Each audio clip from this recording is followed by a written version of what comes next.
What's up guys? Kumusta? Meron naman tayong DIY ngayon na ni-repair na public address amplifier. No? Ayan. So nawala na yung pangalan niya. Pero alam ko ano to na Made in India. So ito ay booster type na public address amplifier. So ito yung pinaka mainboard niya. Ito yung input transformer, ito naman yung kanyang output transformer. So ito yung mga RE ng main transistor na nakalagay dito. Kita natin dito. So yan, yung RE. So bali 6 to na transistor, no? 6 to. So dalawang 2N3055 at saka apat na 2N3773.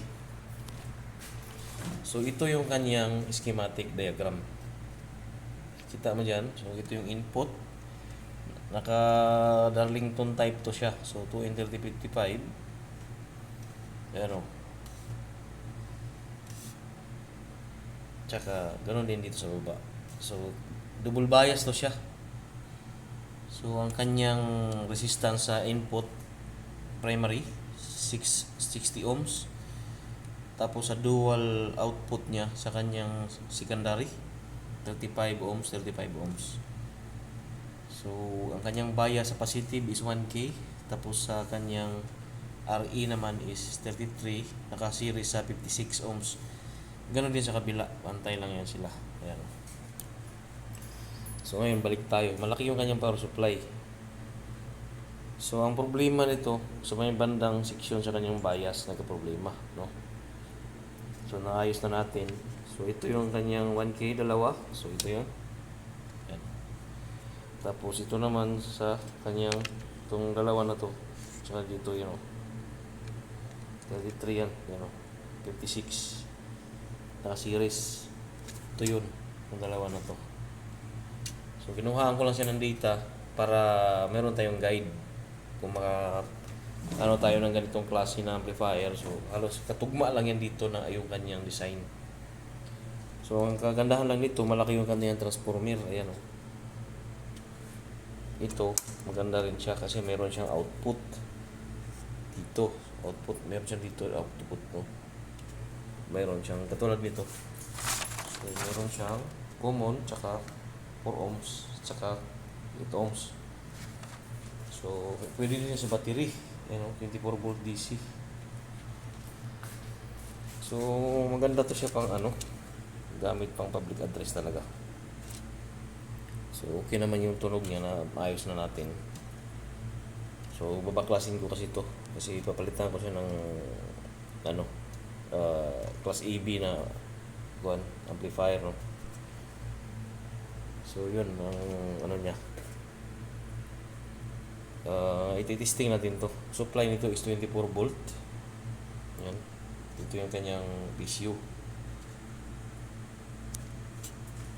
So ito yung kanyang bus treble master volume power on. Ito yung sa kanyang mga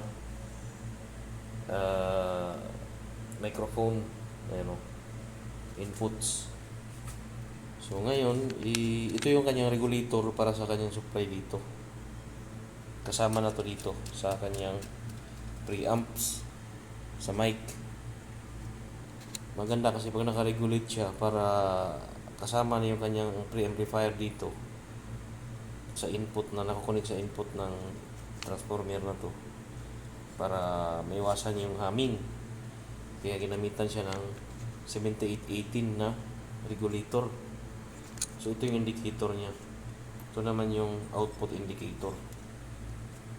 Ito yung mga diodes niya sa regulator diode, capacitor niya. So ngayon i-testing natin to para pakinggan nyo naman yung tunog nito. So i-play muna natin yung natin. So yun, naka-play na yung natin. Ngayon i-una natin para ma-sound check na natin ito. Natin to.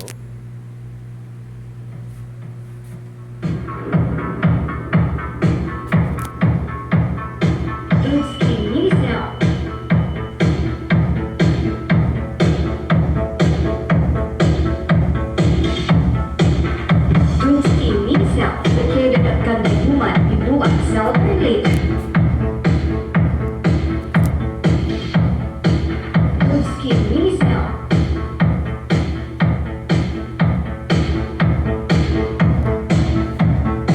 Yung schematic yan.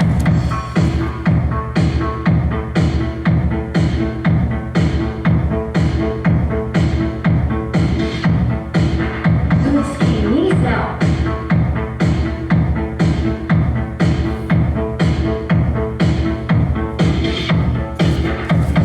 Maganda naman ang tunog. Okay naman, malinaw. Good skin mini smell.